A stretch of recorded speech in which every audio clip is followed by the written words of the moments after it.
For CMS, to be a long-term missionary, you need to do 1 year's equivalent of Bible college study, and I hadn't done that. And I wanted to stay in Nepal. I didn't want to interrupt what I was doing there to come back here and do the Bible study. So someone here suggested I complete the study online, which has been great. I'd been a Christian for quite a few years, and I thought that having a real solid theological background would be really valuable. Studying online was the best option because being in Hobart, there weren't that many campuses to choose from. I've loved coming into college and learning from other people, learning alongside other people, building those relationships. But for me, particularly with working full-time, it's just become more and more of a challenge. I could have gone to Oak Hill in London or to Moore College in Sydney, but I didn't even know there was an online until Richard Twist told me. And then I found out, I thought, this is fantastic.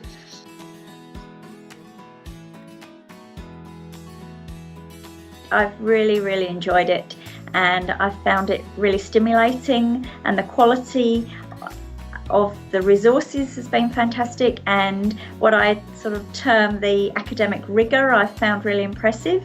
I don't know, the whole thing is good. Like, I love the facilitators and the lecturers, and everything is presented in an easy format.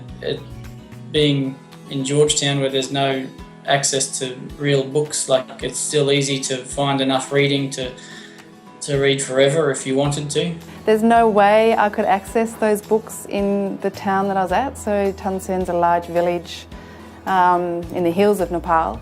So I wouldn't be able to get Bible commentaries. I wouldn't be able to get, the hundreds of books that I could access on Logos. Yeah, to be honest, the videos that Ridley produces have been really helpful for me. They're concise. You know how long they're going to go for, and they still get the key points out. And I think in some ways, like, it's hard to always have discussions where you have to really type it before you say it, but in many ways it really makes you think a lot more, and so there is in many ways benefit to that. Like, you don't just say things sillily or flippantly, you got to think about what you say, which for someone who speaks stupid things all the time, it's really good. From my experience in the forums, you'd have people from slightly different backgrounds. So I think not always people from Anglican Church. And so, for example, in terms of one week we were talking about the sacraments or baptism, and so people had different experiences with that, and we were discussing what was a tradition, what was biblical. So it was really helpful to have people from different cultures, different places and different churches to discuss that.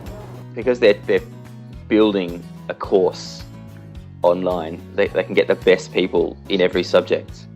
It's just quite special, I think, to be able to, that Ridley's able to do that and have those affiliations with people.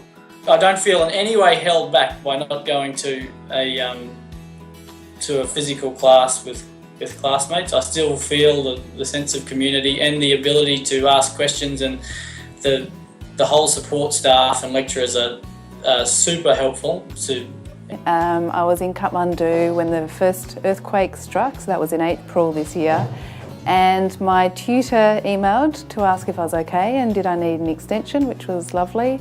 And also the people at the registrar office also contacted me and asked if I was okay and said they were praying for me. So that was very nice, and nice to know I wasn't just a number, that they knew who I was and where I was. I would thoroughly, in fact I have already recommended it to one of my best friends in South Africa, studying Ridley Online instead, and he's looking into it quite seriously.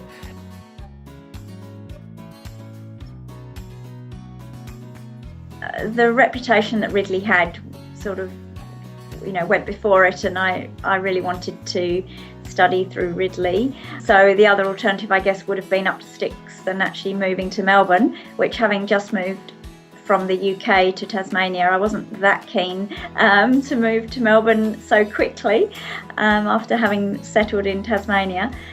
No, there's no way that I could get the level of, or the quality of training that I'm receiving. I could read my Bible or the dictionaries or the commentaries, but that would leave me just as confused as ever. If I hadn't had that option, I would have had to come back to Australia, I suppose, which would have had consequences in terms of language and relationships over there. Obviously, I wouldn't have been able to continue working with schools and learning the Pali language. So for me, it would have interrupted my time over there.